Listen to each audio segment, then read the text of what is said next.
amigos queridos, vamos nos recolher em orações, abstraindo-nos dos estímulos exteriores da nossa rotina, para entrarmos na sintonia feliz dos amigos espirituais, que em nome de Jesus são conosco, e formarmos juntos vínculos felizes de fraternidade legítima, de solidariedade, de companheirismo, de dedicação incondicional uns aos outros, para que estes sentimentos fortalecidos pela fé alcancem os nossos irmãos em humanidade que cruzarem o nosso caminho,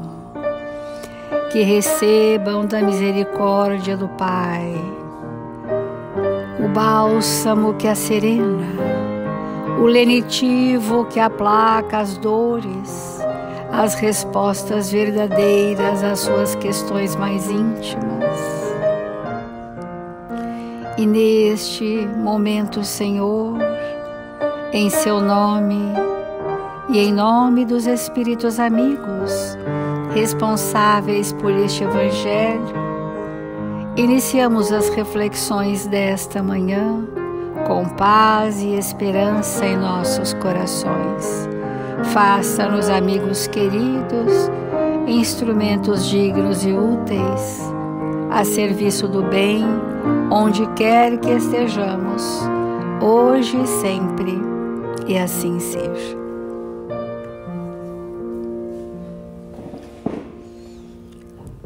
Do Evangelho segundo o Espiritismo, o capítulo 5, Bem-aventurados os aflitos. E dentro desse capítulo estamos refletindo sobre bem sofrer e mal sofrer. Bem-aventurados os aflitos, que deles é o reino dos céus. Jesus não se referia àqueles que sofrem em geral, porque todos aqueles que estão neste mundo sofrem, estejam sobre o trono ou sobre a palha. Mas poucos sofrem bem, poucos compreendem que somente as provas bem suportadas podem conduzi-los ao reino de Deus. Assim sendo, nós precisamos entender que as bem-aventuranças aos aflitos pode, pois, ser traduzido assim: bem-aventurados aqueles que têm oportunidades de provarem sua fé, sua firmeza, sua perseverança e sua submissão à vontade de Deus, porque terão em cêntuplo a alegria que lhes falta na terra, e depois do trabalho virá o repouso. Lacordaire, Havre, 1863, é o espírito que assina essas reflexões no Evangelho segundo o Espiritismo, mostrando-nos que as provas são vistas e precisam ser revistas por nós como oportunidades de provar a nossa fé e a nossa perseverança nos objetivos da nossa existência na Terra. Essas são as provas. E quando este movimento interno se faz, estamos nos bem sofrer. Sofrer para o nosso bem. É um sofrimento extremamente atenuado, extremamente suportável, extremamente leve, como é o fardo que Jesus nos convidou a carregar. E nós precisamos fazer uma profunda reflexão sobre o peso que nós damos às questões da nossa evolução. Nós damos um peso superlativo, quando na verdade ele tem um peso relativo, proporcional ao que me é necessário. Vamos compreender isso, porque quando nós aceitarmos isso, sairemos do desespero. sairemos da aflição, que nenhum mal vai nos acontecer sem que nós tenhamos suporte e que não seja absolutamente necessário. Mas muitos de nós, a humanidade, fazemos o inverso disso. E Emmanuel traz no livro Palavras de Vida Eterna uma lição muito importante sobre como eu conduzo as minhas provas, que diz assim: atitudes essenciais. O que é essencial para o espírito?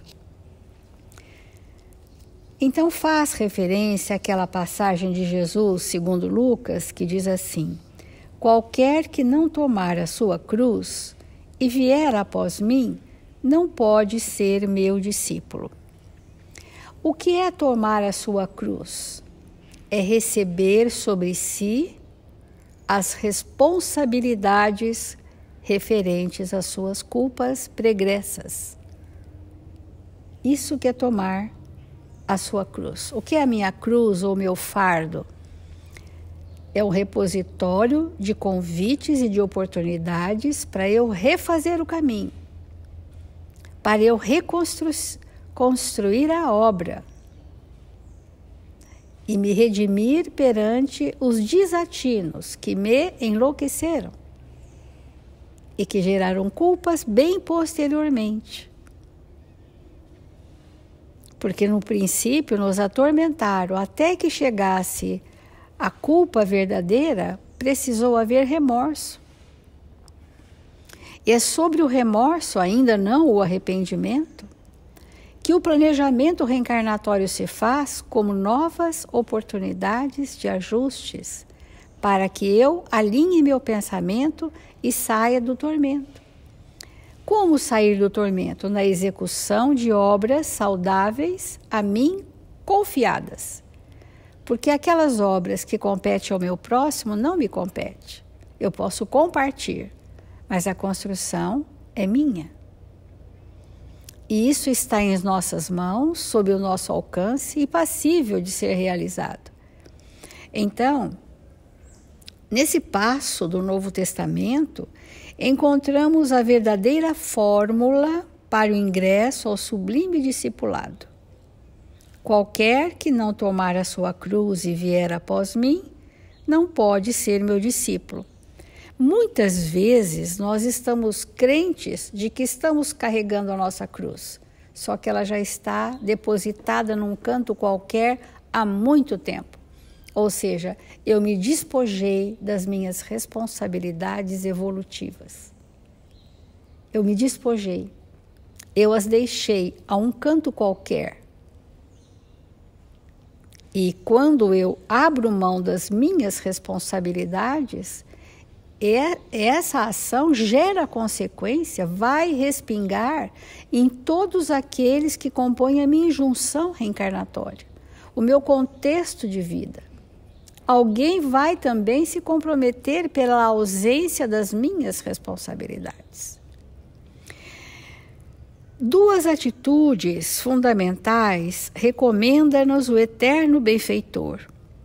Se nos propomos desfrutar-lhe a intimidade, se nós quisermos dizer, eis-me aqui, Senhor, estamos para servi-lo, e desfrutar desse processo de sermos pertencentes à vinha do Senhor, à gleba espiritual a nós confiadas para o trabalho evolutivo, tomar a cruz redentora de nossos deveres e seguir os passos. Quantos conceitos importantes encerram nessas frases? A prova é uma oportunidade de fortalecer a nossa fé. É também a nossa cruz redentora o elenco de deveres morais. Então, a que vim? Vim desenvolver deveres morais. Para comigo, através do próximo. Para o próximo, através dos meus sentimentos. Com o próximo, na comunhão espiritual, para seguirmos juntos 1000 passos, 2000 passos. A eternidade nos aguarda. Porque muitos acreditam receber nos ombros o madeiro das próprias obrigações. O madeiro é a cruz. Muitos acreditamos que as nossas obrigações já são a cruz, mas fogem ao caminho do Cristo. Pensam estar carregando a cruz, mas por caminhos que não são os caminhos de Jesus. E muitos pretendem perlustrar o caminho do Cristo, mas recusam o madeiro das obrigações que lhes cabem. Então, muitos recebem o madeiro, mas não desenvolvem o dever e a responsabilidade. Outros querem o madeiro, mas se recusam a caminhar pelos caminhos de Jesus. E nós vamos dar um nome a isso, que é o painel das ilusões, né? Eu penso estar carregando as minhas responsabilidades, mas eu as deixei num canto qualquer e penso estar seguindo Jesus. E outros pretendem seguir Jesus, mas se recusam a carregar a cruz. Né? Então, aqueles que carregam a cruz e não seguem Jesus, figurativamente, e aqueles que querem seguir Jesus sem a cruz, sem responsabilidades, sem deveres, mas estão permeados de atitudes beatíficas. Estes que querem seguir Jesus sem o madeiro, sem o elenco dos deveres morais, querem seguir beatificamente, com louvores, com clamores, isentos da responsabilidade dos lares, das famílias. Então, nós estamos diante de duas situações muito importantes para nós compreendermos. Os primeiros dizem aceitar o sofrimento, aqueles que já se sentem imbuídos da cruz. Todavia, andam agressivos, desditosos, espalhando desânimo e azedume por onde passam. Então, o testemunho da lei do amor inclui a mudança de hábitos mentais, de pensamentos perniciosos, de emoções doentes, para que legitimamente a gente pode dizer: estou carregando a minha cruz.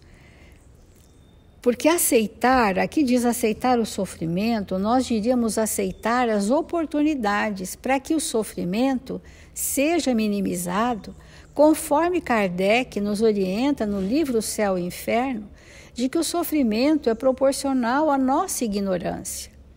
Ora, se nós estamos tendo um manancial divino chamado doutrina espírita para saciar os nossos espíritos da verdade, nós não podemos mais alegar ignorância, né? Nós não podemos mais, e portanto, ao sairmos desse estado ignorante, nós aliviaremos nosso fardo, a tal ponto que ele será esquecido enquanto dor, mas passa a ser estímulo a estarmos com a dor do outro. Esse é o estado de grandeza do espírito, que faz das suas provas o mínimo de estímulos dolorosos possível, porque já está dando testemunhos de fé como?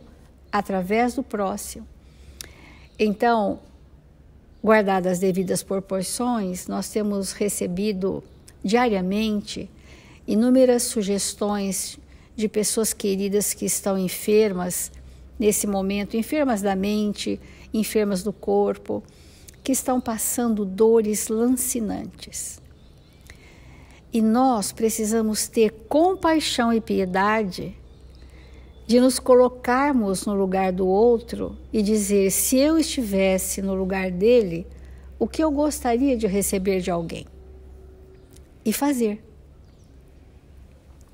E fazer. Porque o nosso fardo, ou a nossa cruz, ou o madeiro evolutivo, não importa a nomenclatura, ele se alivia pela força da caridade. E a caridade é quando os nossos sentimentos são verdadeiros em relação àqueles que passam pela dor. Ainda que nunca saibam da nossa presença, mas que a nossa intenção e o direcionamento a esses nossos irmãos seja muito fervoroso, que vem da nossa fé, a confiança inabalável de que espíritos sublimes estão por todos nós em nome de Jesus, né? Então esses são os primeiros. Os segundos creem respirar na senda do Cristo, mas abominam a responsabilidade e o serviço aos semelhantes, detendo-se no escárnio e na leviandade, embora saibam interpretar as lições do Evangelho, apregoando-as com arrazoado enternecedor. Então são aqueles que têm o conhecimento intelectualizado, mas não fez disso uma experiência e, portanto, abominam a responsabilidade sobre si mesmo e também o serviço aos semelhantes não se faz. Essas são algumas atitudes que nós podemos dizer, uns se agarram à lamentação e o aviltamento das horas. Outros se cristalizam na ironia e na ociosidade, menosprezando os dons da vida. Mas ambos pensam estar seguindo Jesus. Não nos esqueçamos assim de que é preciso abraçar a cruz das provas indispensáveis à nossa redenção e burilamento. Com amor, com alegria, marchando no espaço e no tempo, com o verdadeiro espírito cristão de trabalho, infatigável no bem, se aspiramos a alcançar a comunhão com Jesus. Não vale a pena sofrer. É preciso aproveitar o sofrimento. Nem basta somente crer e mostrar o roteiro da fé.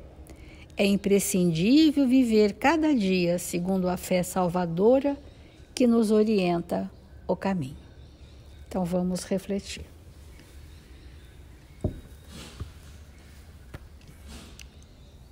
Esse tema do bem sofrer, para que ele possa ser compreendido a partir do sentimento, é necessário que nós tenhamos profunda confiança em Deus.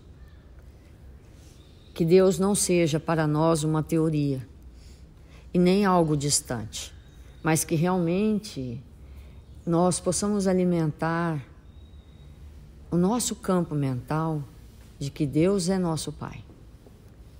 Não apenas porque nos criou, mas porque nos ama.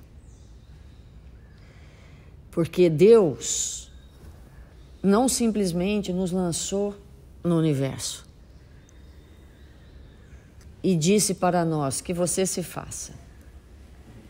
Deus é nosso Pai e nos ampara todo o tempo todo está por nós, está em nós. E é necessário que aumentemos essa percepção em nossa intimidade.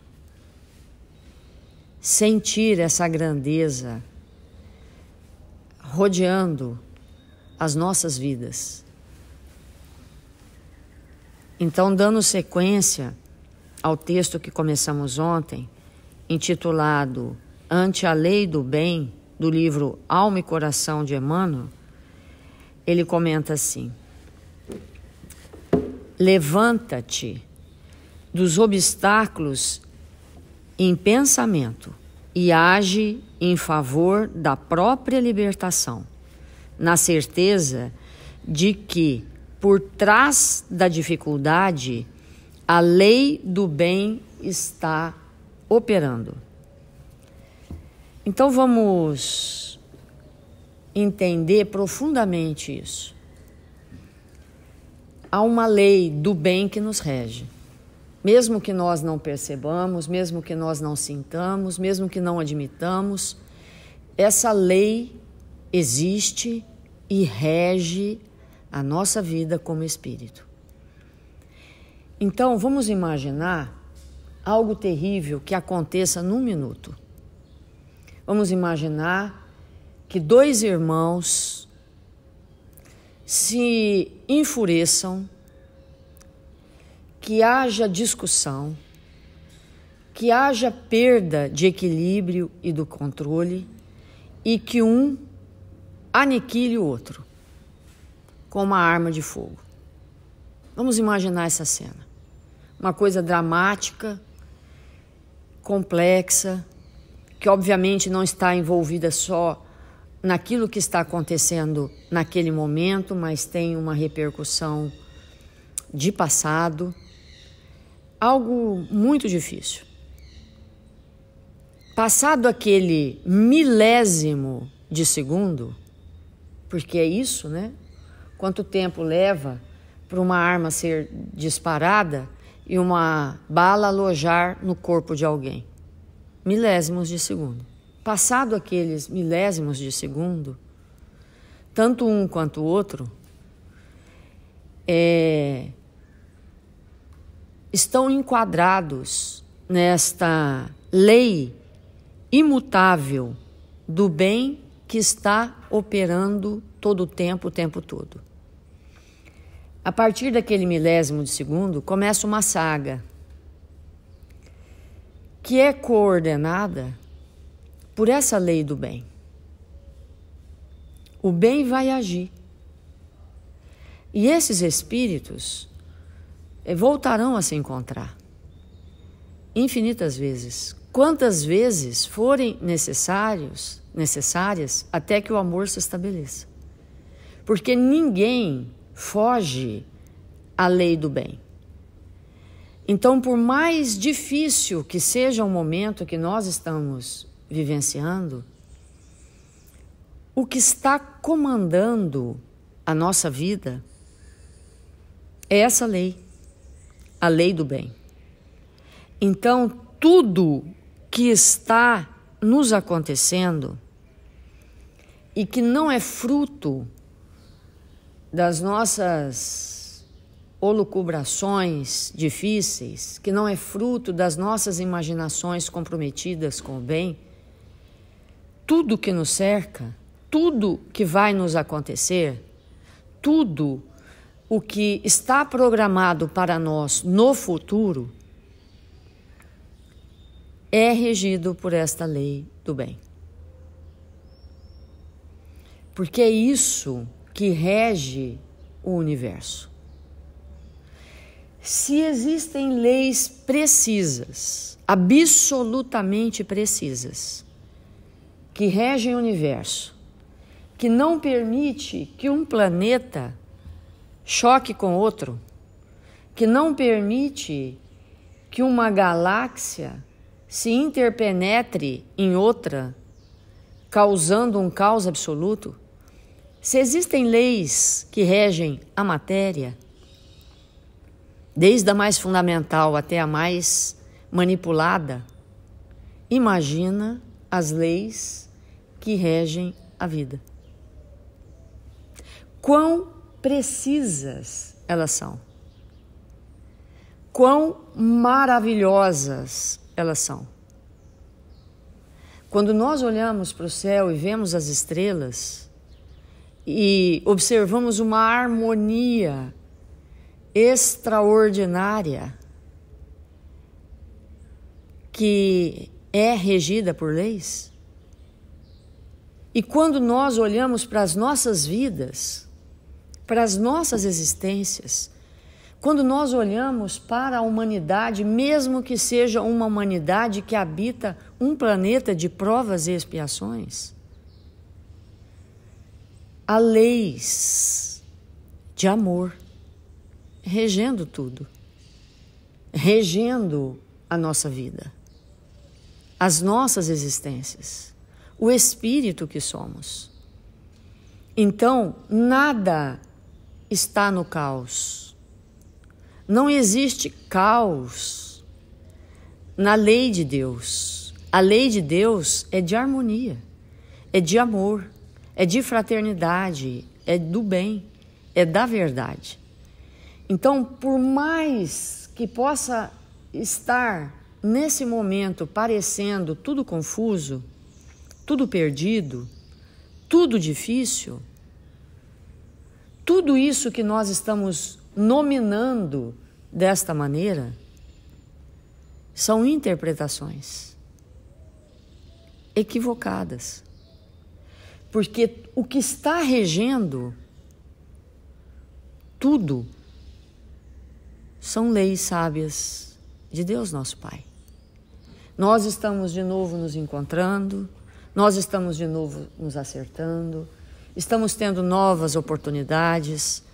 Isso é a verdade. Qualquer coisa fora disso faz parte das nossas criações mentais, que não correspondem à realidade do espírito. Por isso que a gente tem dificuldade de ver o bem sempre como uma coisa boa. Às vezes a gente vê o bem como algo difícil de suportar. Porque ainda não amadurecemos o suficiente para aceitar que tudo está sendo regido por Deus, nosso Pai, através das suas leis. Se um planeta não choca com o outro e não se destrói ao acaso, nosso entrechocar de almas, ele só é entrechocar na nossa mente. Porque quando a gente entrechoca, parece que a gente vai se destruir. Mas se os astros não se destroem, nós também não vamos ser destruídos.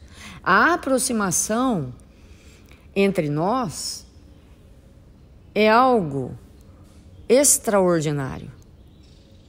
Por mais difícil que nós possamos sentir na nossa intimidade. E sentimos assim porque não decodificamos a lei que está nos regendo naquela hora. E é a grande oportunidade para isso. É a grande oportunidade. Então, quando o espírito, ele sente isso e tenta, se esforça para compreender que lei é essa que me pega nesta hora e começa a ter um entendimento mais profundo e não se rebela, o que nos acontece? As transformações se processam na nossa intimidade, porque a lei existe para nos conduzir à perfeição.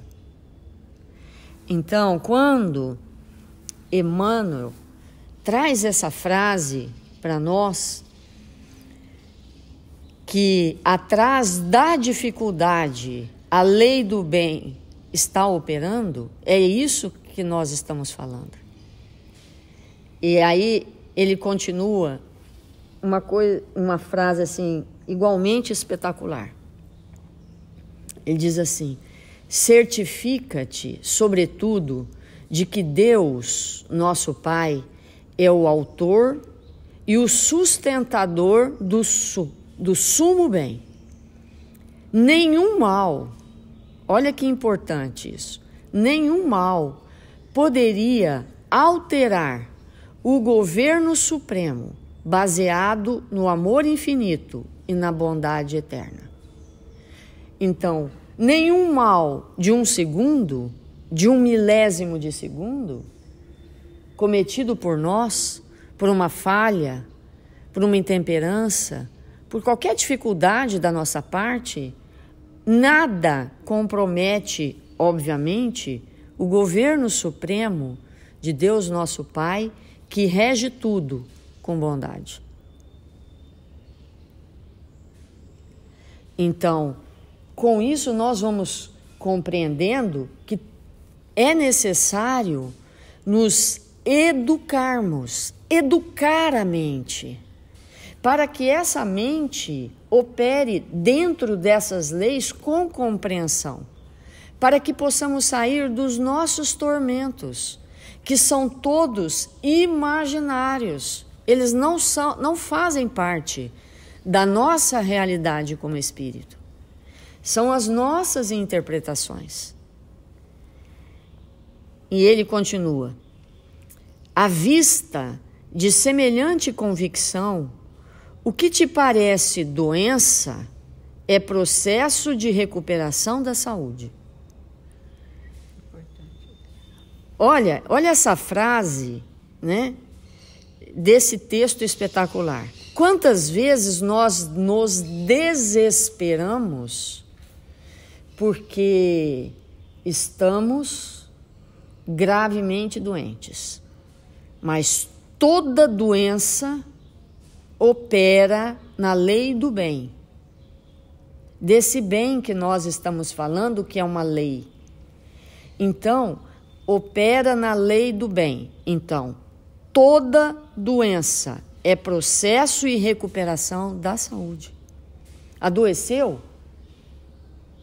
O perispírito está trazendo os conteúdos energéticos para serem filtrados numa matéria mais densa chamada corpo físico, é porque você está se tornando mais saudável. Porque essa é a lei do bem. Então, e às vezes nós estamos numa situação que vamos desencarnar, sim, por aquela situação de enfermidade do corpo físico. Mas para quê? Para que sejamos espírito. O espírito que é imortal. Para que sejamos espírito saudável. E o espírito, então, se tornando saudável, ele tem mais chance de fazer construções mentais mais salutares. Às vezes, aquela doença que está no perispírito, alojada, ela impede que nós possamos elaborar pensamentos e construir ideias salutares.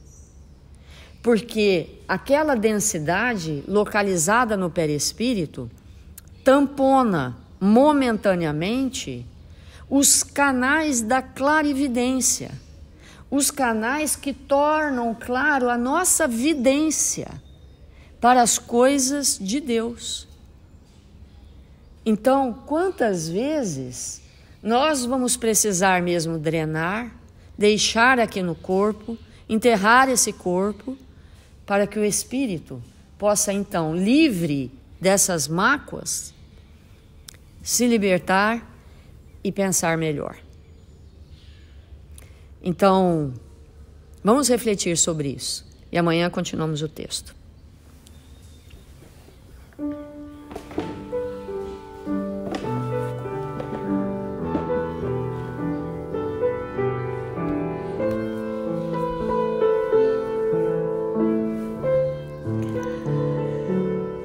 Senhor Jesus, divino amigo das nossas vidas, nesta hora abençoada que nos encontramos em seu nome, rogamos o seu amparo e a sua misericórdia,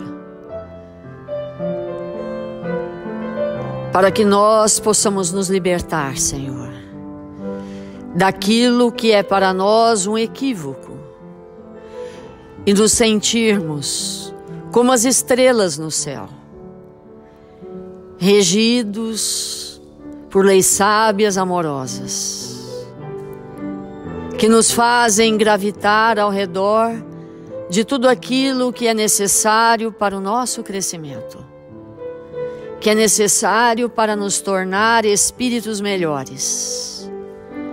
Queremos te agradecer, Senhor, pela sua presença constante e ininterrupta em nossas vidas, envolvendo-nos com as vibrações de paz e de equilíbrio.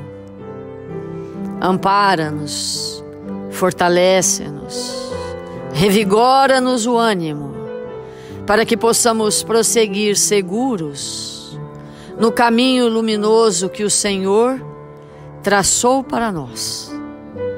Sejamos instrumentos do bem e da verdade, aonde quer que nos encontremos. E nesta hora abençoada do dia, Senhor, voltamos o nosso pensamento para os nossos irmãos registrados nos cadernos de vibração da nossa casa, para que eles sejam visitados por esta equipe socorrista, por estes irmãos necessitados, que eles possam receber o lenitivo do seu amor. Que estes irmãos, Senhor, que se encontram internados nos hospitais, nas enfermarias, nos lares, possam ser abençoados com a sua presença. E nós outros elevamos o nosso pensamento a Ismael, este espírito que o Senhor destinou para cuidar de todos nós brasileiros, para que nós pudéssemos ocupar o nosso lugar nesta pátria amada e contribuir com um mundo melhor. Que o Senhor nos abençoe e nos fortaleça, hoje e sempre. Que assim seja.